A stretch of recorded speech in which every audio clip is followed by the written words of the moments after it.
예수 그리스도께서 흑암과 죽음의 권세를 이기시고 부활하신 이 아침, 예수 그리스도를 구주와 주님으로 영접한 모든 그리스도인들도 앞으로 부활의 영광과 기쁨을 나의 영광과 기쁨으로 맞이하게 되는 날이 반드시 올 줄로 믿습니다.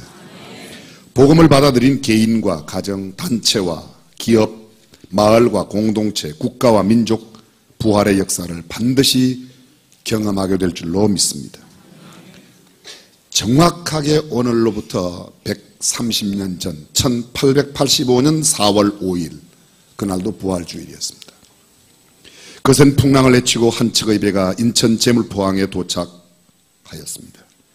단순한 배 한 척의 입항이 아니라 그것은 바로 5,000년 동안의 우상 숭배와 샤머니즘으로 점철된 가난한 우리 조국 대한민국에 처음으로 복음이 들어오던 순간이었습니다. 언더우드와 벤젤러 두 선교사는 각기 26살, 27살에 아름답고 꽃다운 젊은 청춘의 나이에 복음의 불모지 황무지였던 조선 땅에 복음 하나를 전하기 위하여 첫 발을 내딛었습니다.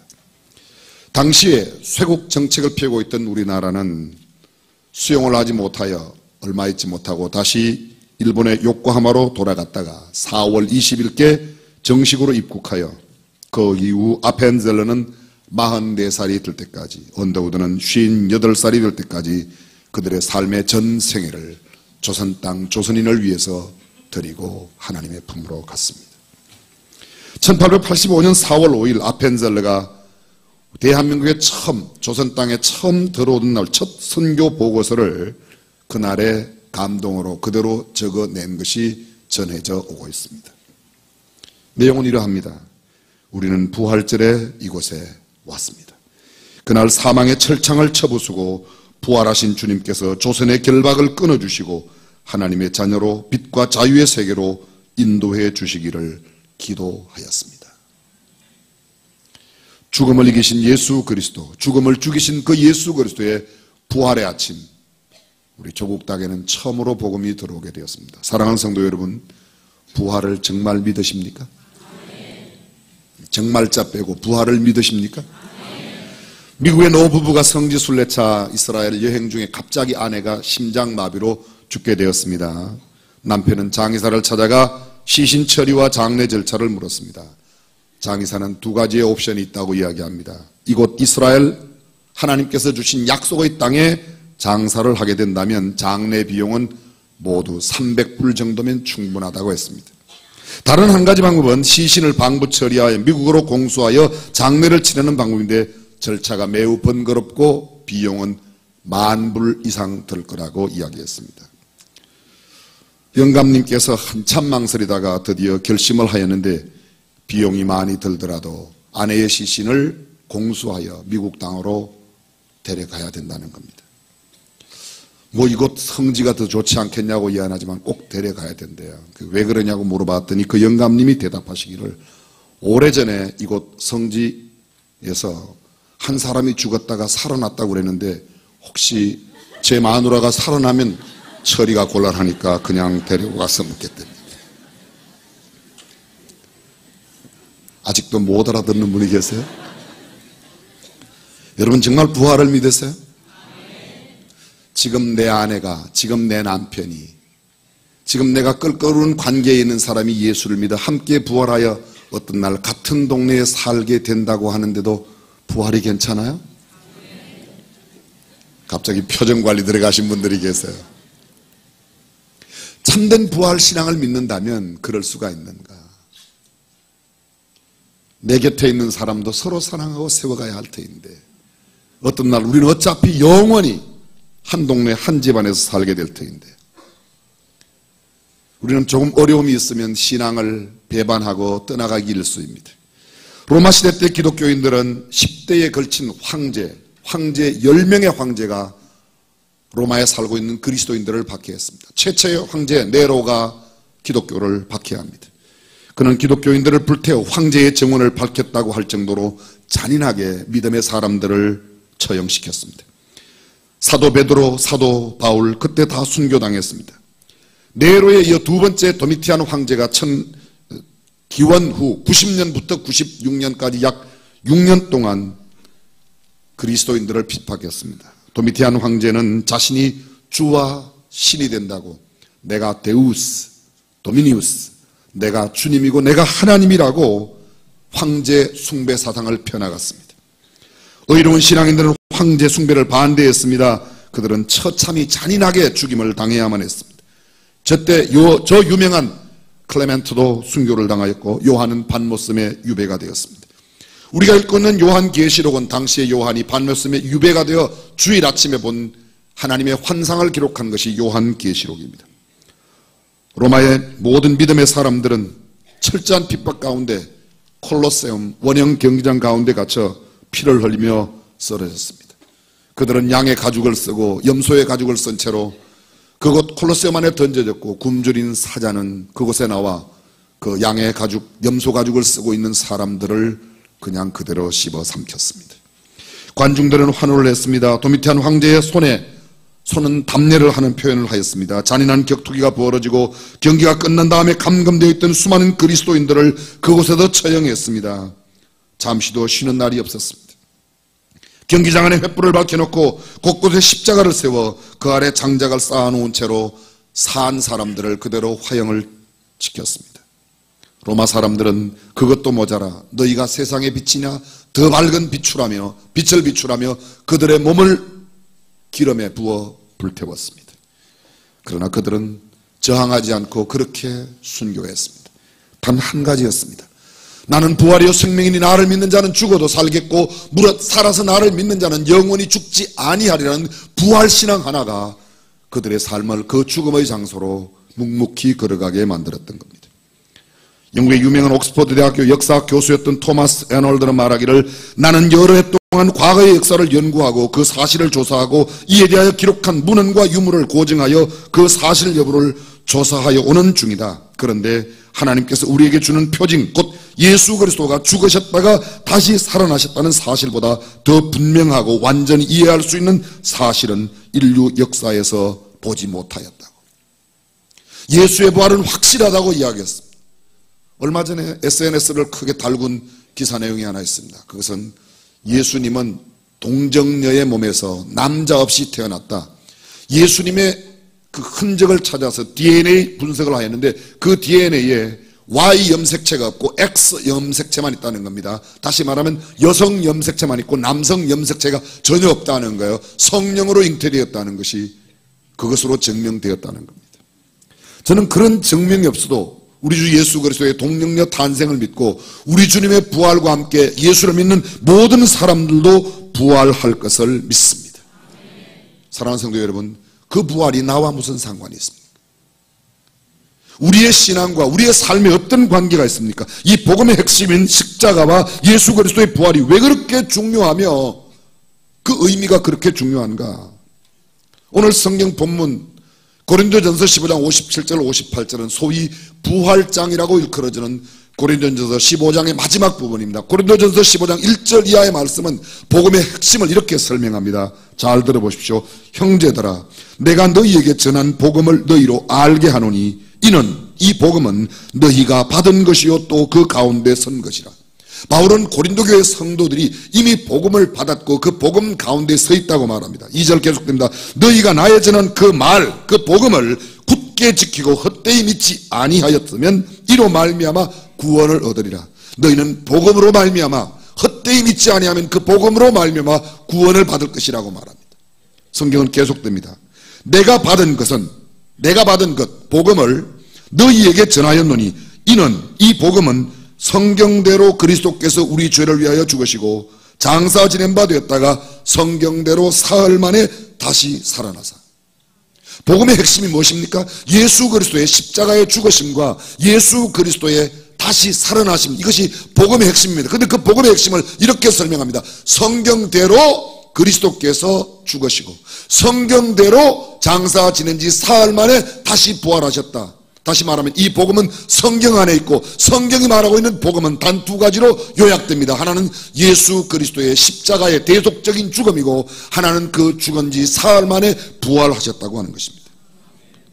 이것이 복음입니다. 그리고 이 복음을 믿는 모든 사람들, 그들은 다 그리스도와 동일한 부활을 함께 체험하게 될 것이라고 이야기합니다.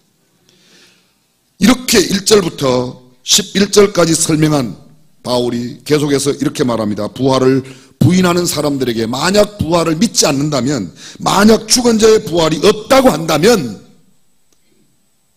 다음과 같은 일들이 일어날 거다. 첫째, 예수 그리스도도 다시 살지 못하였을 거다. 부활이 없다면 어떻게 예수 그리스도가 다시 살아나는? 두 번째, 복음 전파도 헛것이다. 여러분, 복음이 무엇이 복음입니까? 당시의 복음은 황제가 임하는 것이 복음이었습니다. 왜? 황제가 오면 길이 넓혀주고 포장이 되고 쌀과 고기를 주고 집을 새로 지어주고 좋은 집을 만들어주니까.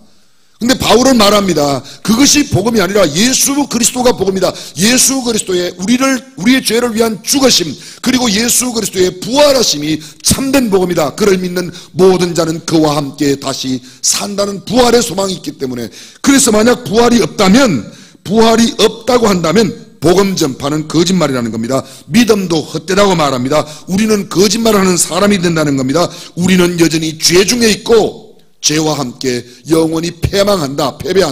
부활이 없다면 우리는 믿지 않은 사람과 똑같이 끝난다, 그런 말입니다. 우리는 여전히 죄 중에 있을 뿐만 아니라 주 안에서 죽은 자도 멸망할 것이라고. 예수를 믿고 죽거나 예수를 믿지 않고 죽거나 똑같다는 말입니다. 바울은 한마디를 더 붙입니다. 믿는 자가 더 불쌍하다. 가장 불쌍한 자. 왜요? 아니, 주일날 열심히 교회 가고 열심히 헌금하고 충성하고 헌신했는데 부활이 없다고 그러면, 예수 안 믿는 사람들처럼 부활이 없다고 그러면 우리는 차라리 주일날 노는 사람만도 못했다는 이야기입니다. 정말 그런 뜻입니다, 여러분. 이 말을 다른 말로 말하면 반드시 부활은 있다는 그런 뜻입니다. 그리고 계속해서 말합니다. 예수 그리스도의 부활의 모든 성도의 부활은 보증이 된다. 만일 부활이 없다면 침례, 그리스도를 위하여 받는 고난 모두 부질없는 짓이다. 다시 말하면 침례도 필요 없고 그리스도를 위하여 받는 고난도 필요 없고 주님을 위한 충성이나 봉사나 헌신, 남을 위해서 희생하는 삶을 살 필요가 없다는 겁니다. 부활이 없다면. 부활이 있는 까닭에 그렇게 살면 우리에게 부활이 보상으로 주어진다는 겁니다. 그것이 믿음의 사람들의 삶의 특징이라고. 그리고는 설명합니다. 마치 씨가 땅에 떨어져 죽어 썩어버린데도 거기에 새로운 생명이 나는 것처럼 사람이 죽어 흙 가운데 묻힐지라도 새로운 생명으로 부활한다고 설명합니다. 죽음은 바로 죄 까닭에 왔는데 이 죄를 이기신 우리 주님의 부활처럼 우리 모두도 죽음을 이기게 된다. 여러분, 죽음을 이긴다는 말을 다른 말로 말하면요, 죽음을 죽이는 것입니다. 죽음을 죽인 것이 부활이에요. 죽음을 죽이지 못한 사람은 죽음 가운데 그냥 시신으로 썩어가지만, 죽음을 죽인 사람은 죽음을 죽였기에 자기가 일어나는 겁니다. 이것이 부활입니다. 이 부활의 내용이 성경대로라고 성경을 말합니다.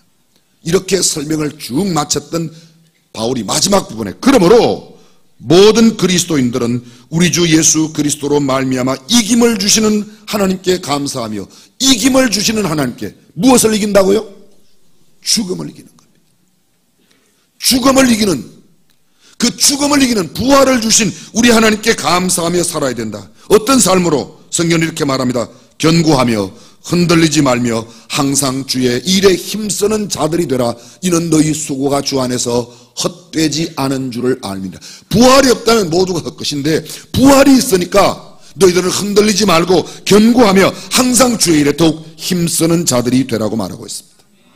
사랑하는 성도 여러분, 부활이 무엇이기에 우리의 모든 수고가 헛되지 않으며, 부활이 무엇이기에 우리가 견고하며 흔들림이 없는 자세로 살아야 하냐 말입니다. 부활이 무엇입니까? 쉽게 설명합니다. 부활은 죽음을 이긴 것입니다. 부활은 죽음을 죽인 것입니다. 이거 굉장히 생각하고 하는 말이에요. 죽음을 죽인 것이 부활이에요. 죽음을 못 죽인 사람은 죽음 아래 갇혀 있습니다. 죽음을 죽이는 사람은 죽음을 딛고 일어서 다시 살아날 줄로 믿습니다. 예수 그리스도는 죽음을 죽이시고 무덤에서 살아나셨습니다. 세상 모든 사람들은 죽음을 이기지 못합니다. 죽음을 죽이지 못하여 결국 죽음의 패배자가 되고 북망상천으로 갑니다. 그리고는 화장장 화구 속으로 들어가 끝냈습니다. 하나님과 사람의 다른 점이 무엇입니까? 하나님은 영원하신데 사람들은 유한하다는 겁니다. 살아계신 하나님과 영웅 호걸의 차이가 무엇입니까? 하나님은 영원히 사시고 죽으셨던 예수님이 다시 살아나십니다. 근데 영웅 혹은 죽어서 끝나는 겁니다. 예수 그리스도와 공자가 무엇이 다릅니까? 예수 그리스도와 석가모니가 무엇이 다릅니까? 예수 그리스도와 마호메트가 뭐가 다릅니까? 어떤 사람이 이야기합니다. 예수 그리스도는 정말 훌륭한 분이라고. 우리도 굉장히 훌륭한 분이. 예수 그리스도 가르치면 참 탁월합니다. 우리도 가르침이 탁월한 분이 있습니다. 예수 그리스도는 이런 분입니다. 계속 이야기했습니다. 예수 그리스도는 돌아가셨습니다. 우리의 탁월한 그분도 돌아가셨습니다. 예수 그리스도는 살아나셨습니다. 우리의 탁월한 분은 죽어서 아직도 못 살아났습니다. 그분이 누군지 아세요? 그분이 공자님이고, 그분이 석가모니고, 그분이 마호메시예요. 얼마 전에, 아마 수년 전으로 기억하고 있습니다. 수년 전인데요, 석가모니의 뼈 조각이 발견이 됐다고 불교계에 완전히 세상이 따달썩했었습니다. 온 세계가 난리 났습니다. 그런데 예수님의 뼈는 절대로 찾을 수가 없습니다. 부활하셨기 때문에. 할렐루야. 공자의 무덤이 있습니다. 석가모니의 무덤이 있습니다. 마호메트의 무덤이 있습니다. 시신을 다 가지고 있습니다. 예수의 무덤이 있습니다. 빈 무덤입니다. 하나님과 마귀의 차이가 무엇입니까? 하나님과 사탄 귀신의 차이가 무엇입니까? 마귀 귀신들 기적 행합니다. 무당도 굿하고 나면 병이 났습니다. 예수 믿는 사람 기도해서 병 난 것처럼 무당들도 기적을 행하고 이적을 행합니다. 영웅 호걸도 나라들을 이기고 군대를 물리칩니다. 전쟁의 영웅이 됩니다. 자연을 극복합니다. 난관과 역경을 이겨낸 위대한 위인들이 얼마든지 많이 있습니다. 적들을 물리치고 기적같은 승리를 만들어내고 성을 정복하고 진지를 탈환하고 요새를 침공하고 군대를 물리치고 영토를 확장하고 강력한 정부를 만들고 더 경제 대국을 이루고 또 경제 대국을 이룬 것을 또다시 더 큰 힘이 나타나 그것을 뒤엎고 자기 나라로 만들고. 그런데 이렇게 이기는 것이 많은데 단 하나를 이기지 못합니다. 죽음을 이기지 못합니다. 그 누구도 죽음을 이기는 사람, 예수 그리스도 외에는, 예수 그리스도를 믿는 사람 외에는 그 누구도 죽음을 이기지 못합니다. 예수 그리스도는 죽음을 이기셨습니다. 예수 그리스도를 믿는 저와 여러분도 이 죽음을 죽이고 일어날 줄로 믿습니다. 강력한 정권을 무너뜨릴 수 있습니다. 엄청난 부도 경제도 넘어뜨릴 수 있습니다. 힘센 공룡과 무기, 더 강력한 신병기가 만들어질 때 그것을 다 물리칠 수 있습니다. 그러나 죽음을 죽이고 이길 수 있는 분은 예수 그리스도와 그분을 믿는 자 외에는 아무도 할 수 없습니다. 예수 그리스도의 무덤과 석가모니의 무덤의 차이가 뭐라고요? 빈 무덤과 시신을 가진 무덤의 차이입니다. 다시 말씀드립니다. 죽여도 사는데 죽이는 게 뭐 대수입니까? 괜찮은 말이에요. 아멘 해도 괜찮아요. 죽여도 다시 사는데 죽음이 뭐가 대수겠어요? 아멘? 사람들은 죽음의 공포가 가장 큰 공포라고 합니다. 그러나 죽여도 다시 살아난다는데, 그래서 죽음마저 두려워하지 않고 공포로 느끼지 않는다는데 감당할 수가 없습니다. 여러분, 죽음을 생각하고 목을 내놓은 사람은 아무도 두려워하지 않습니다. 무엇도 두려워하지 않습니다.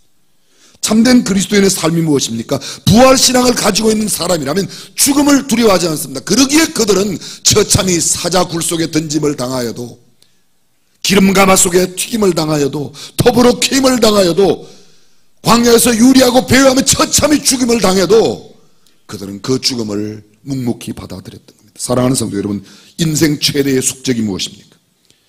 무엇이 인생의 가장 큰 문제입니까? 사람들은 말합니다. 돈이 문제라고, 결혼이 문제라고, 직장 잡는 게, 정치가 문제라고, 사회 문제들이 우리가 문제라고. 그러나 여러분, 그 어떤 것보다도 가장 큰 인생의 문제는 죽음이 문제입니다. 죽기로 마음먹으면 무엇이 두렵지 않습니다.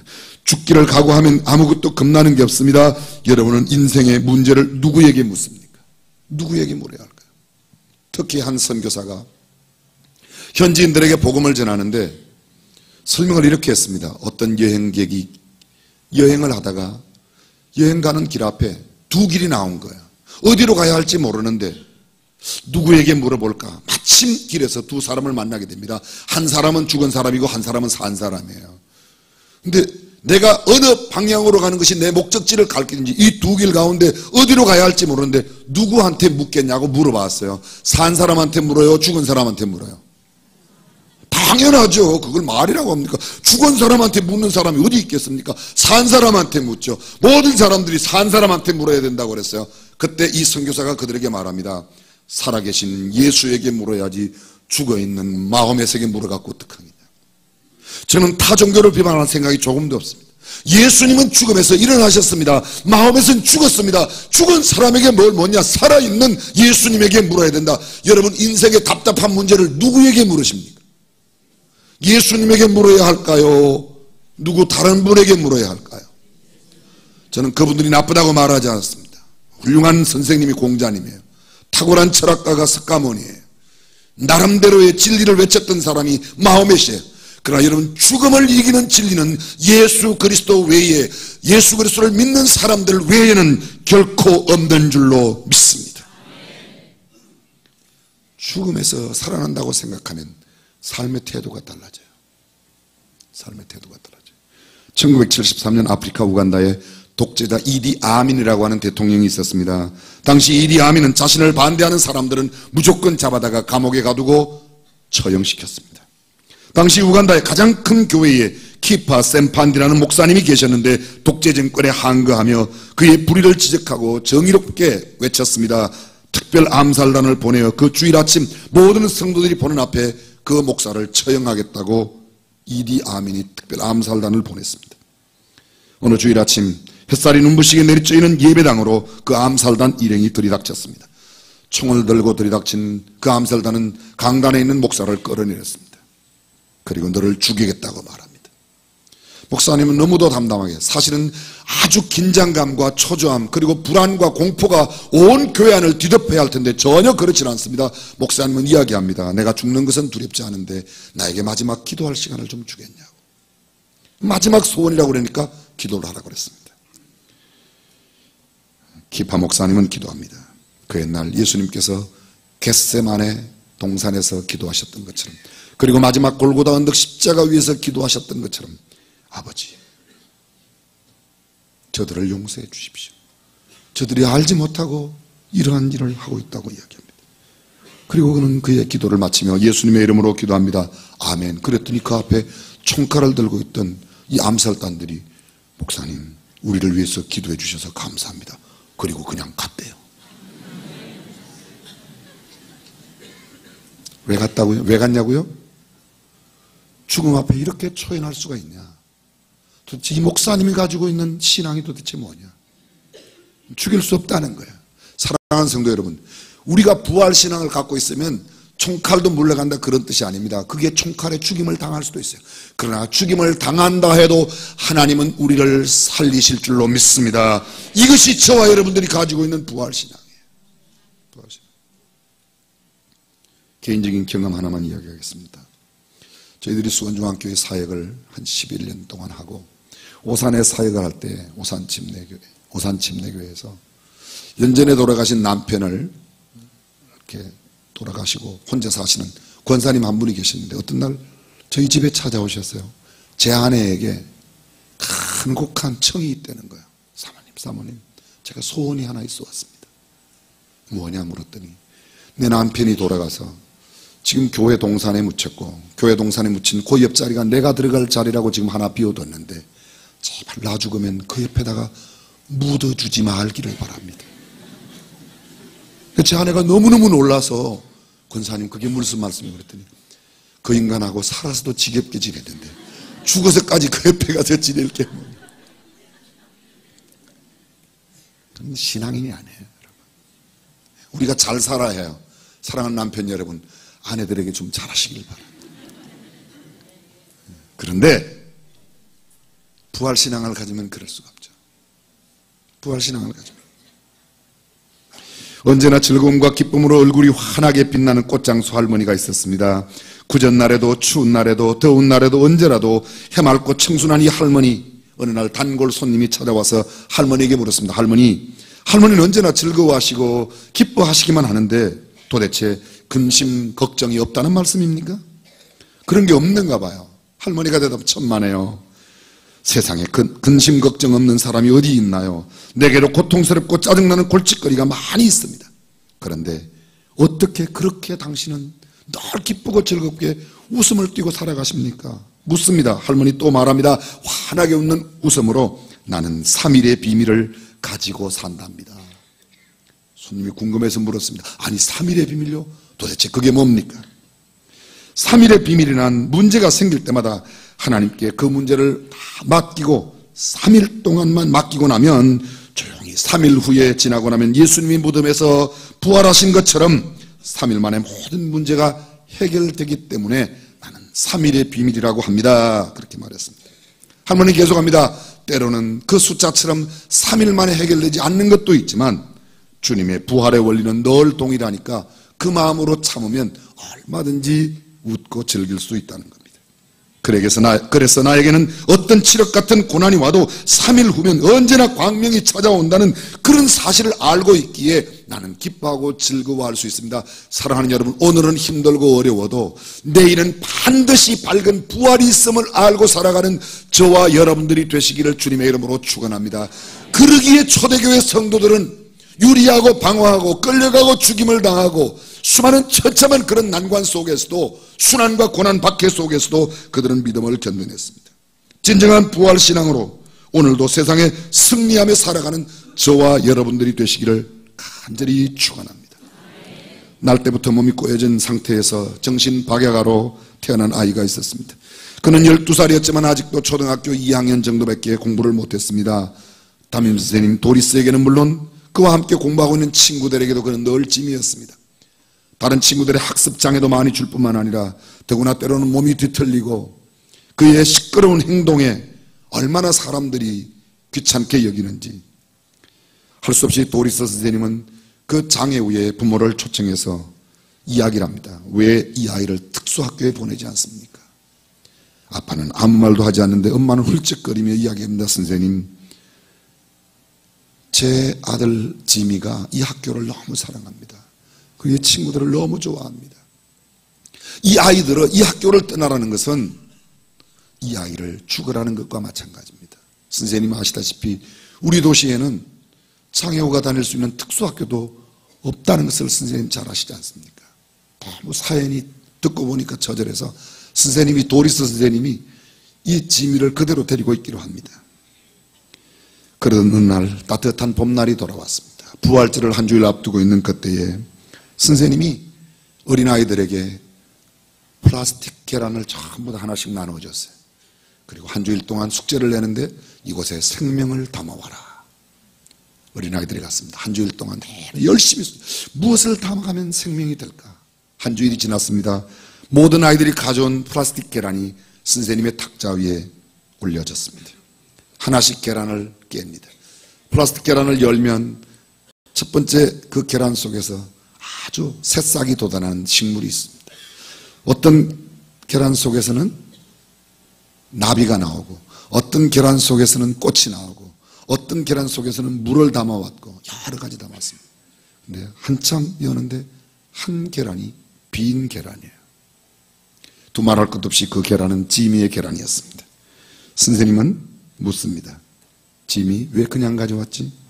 선생님이 말씀하시기를 예수님의 무덤이 텅 빈 것이라고 해서요. 선생님이 지미에게 또 물었습니다. 지미 왜 예수님의 무덤이 텅 비어 있지?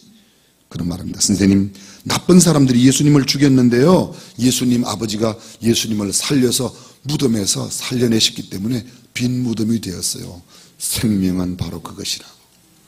그 일이 있은 뒤 석 달 뒤에 지미는 하나님의 품으로 안겼습니다. 그의 장례식에 참석한 사람들은 그의 관 위에 나란히 놓여있는 19개의 텅 빈 플라스틱 계란들을 바라보면서 알 수 없다는 듯한 표정을 지었습니다. 그러나 선생님과 18명의 어린아이들은 지미가 갖고 있었던 참된 부활의 믿음을 가슴에 새기고 있었습니다. 사랑하는 성도 여러분, 참으로 부활을 믿습니까? 우리의 삶은 어떻습니까? 부활에 합당한 삶을 살아가고 있는지, 부활과는 상관없는 삶을 살아요.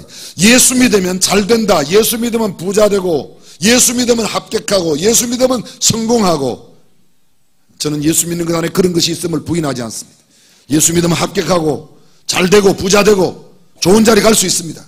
그러나 여러분, 예수 믿으면 죽임을 당할 수도 있어요. 그런데 그것이 복음이라고 말합니다. 이미도 로마 시민들에게 보냈던 바울의 편지 가운데서 황제가 임하는 것이 유앙겔리온이다. 황제가 임하면 도로가 넓혀지고 포장이 되고 고기를 주고 쌀을 주고 옷을 주고 집을 새로 만들어주니까 그게 복음이라고 그랬습니다. 바울은 말합니다. 그게 복음이 아니라 예수 그리스도를 믿으면 죽어도 사는 놀라운 복음이, 이게 참 복음이라고 말합니다. 황제는 사람을 죽였습니다. 그러나 예수 그리스도는 그 죽음을 이겼습니다. 죽음을 죽이고 부활하신 예수 그리스도의 부활의 생명이 저와 여러분들에게 있기를 간절히 축원합니다. 흔히 어떤 날을 정해놓고 D-Day라고 합니다. 여러분, D-Day라는 말이 어디서 왔죠? D-Day. D-Day의 근원이 어디신지 제가 알려드리겠습니다. 세계 제2차 대전 당시 독일에 롬멜이라는 명장이 있었습니다. 롬멜 장군 1944년 6월 1일 독일 군대에게 프랑스 서부 해안의 경계를 한층 강화하라는 명령을 내렸습니다. 왜냐하면 연합군에게 프랑스 상륙을 허용하게 된다면 독일군은 한층 어렵게 되면 치명타가 될 것이라고 판단했기 때문이었습니다. 그런데 갑자기 기상 악화 현상이 나타났습니다. 얼마나 짙은 안개와 운무가 온 이 노르망디 해변 일대를 다 덮어버렸습니다. 롬멜은 생각했습니다. 이런 악한 악천후 가운데, 이런 기상 악화 속에 절대로 연합군이 상륙하지 못할 거다. 그는 자기 아내의 생일 축하를 위해서 그 캠프를 그냥 두고, 군대 캠프를 두고 집으로 돌아갔습니다. 그런데 그 다음날 바로 6일날 비행기를 타고 베를린으로 날아간 그 다음날인 그날에 연합군이 상륙했습니다. 독일군은 처참하게 패했습니다. 그날이 바로 D-Day라는 겁니다. D-Day가 거기서 나왔어요. 그날 D-Day입니다. 예수 그리스도를 믿는 사람들에게 D-Day가 언제? 예수 그리스도가 십자가에 죽으심이 D-Day입니다. 근데 D-Day라고 해서 다 끝난 게 아닙니다. 그날 노르망디 상륙 작전을 했다고 해서 연합군이 완전히 승리하고 독일군이 패전으로 끝난 게 아닙니다. 전쟁은 계속되었습니다. 약 1년 뒤가 되었어야 전쟁이 종식되었습니다. 그리고 전쟁이 마쳐지는 연합군의 승리의 그날을 또 다른 표현으로 V-Day라고 했습니다. Victory Day, 승리의 날. 사랑하는 성도 여러분, 우리는 예수 그리스도의 D-Day를 가지고 살아가는 그리스도인입니다. 그리고 어떤 날 우리는 부활의 영광스러운 V-Day를, D-Day가 아닌 Victory, 승리의 그날을 우리 모두가 경험하게 될 줄로 믿습니다. 그러므로 이 땅에서 초연하게 사는 겁니다. 왜요? 부활의 그날이 있기 때문에. 나를 비웃고 조롱하고 욕하고 때로는 나를 해코지라며 나를 죽여도 그거에 굴하지 아니하고 내 양심과 내 신앙을 지킬 수 있는 것은 부활의 신앙을 가지고 살아가기 때문인 줄로 믿습니다. 유명한 우리가 사랑하는 시인 유한진은 부활의 노래를 이렇게 시로 읊었습니다. 지난 겨울 얼어 죽은 그루터기에도 새싹이 돋습니다. 말라 죽은 가지끝 굳은 티눈에서도 분홍 꽃잎 눈부시게 피어납니다. 저 하찮은 초목들도 거듭 살려내시는 하나님, 죽음도 물리치신 부활의 증거 되신 예수님, 깊이 잠든 나의 믿음, 말라 죽은 나의 신앙도, 깊이 잠든 나의 믿음, 말라 죽은 나의 신앙도 살아나고 싶습니다. 당신이 살아나신 기적의 동굴 앞에 이슬 젖은 풀포기로 부활하고 싶습니다. 그윽한 믿음의 향기 풍겨내고 싶습니다. 해마다 기적의 증거가 되고 싶습니다. 사랑하는 성도 여러분, 부활의 증거를 삶으로 나타내는 저와 여러분이 되시기를 간절히 축원합니다. 기도하겠습니다.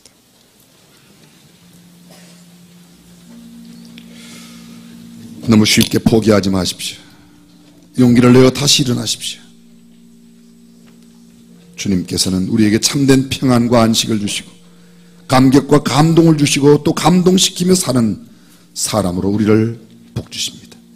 그리고 언젠가는 우리 모두가 다 영광스러운 부활의 산증인으로 주님과 함께 서게 될 것입니다. 부활을 살고 부활의 복음을 증거하는 교회가 되고 부활을 살고 부활의 복음을 증거하는 우리 하나하나가 될 때 세상은 참 믿음의 사람, 참 영생을 얻은 사람, 예수 믿는 사람이 어떤 사람인지를 보게 될 것입니다. 세상의 가치관 그대로 산다면 우리는 결코 하나님의 자녀됨을 나타내지 못할 것입니다. 전능하신 우리 하나님, 이제 우리가 참 부활을 믿는 사람이 어떤 사람인지를 보여줄 수 있도록 우리의 신앙을 굳게 하여 주옵소서. 부활의 신앙이 우리 모두의 신앙이 되게 하여 주옵소서. 주 예수님의 이름으로 기도드립니다. 아멘. 우리 다 함께 일어나셔서 부활의 찬송 155장 우리 한 절 찬양합니다.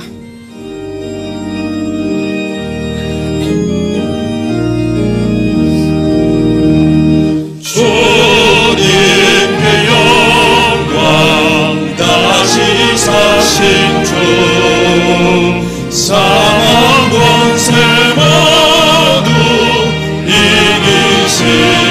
이기시었네. 흰옷 입은 천사 돌을 옮겼고 누우셨던 곳은 비어 있었네. 주님의 영광 다시 사신 주 사망 권세 모두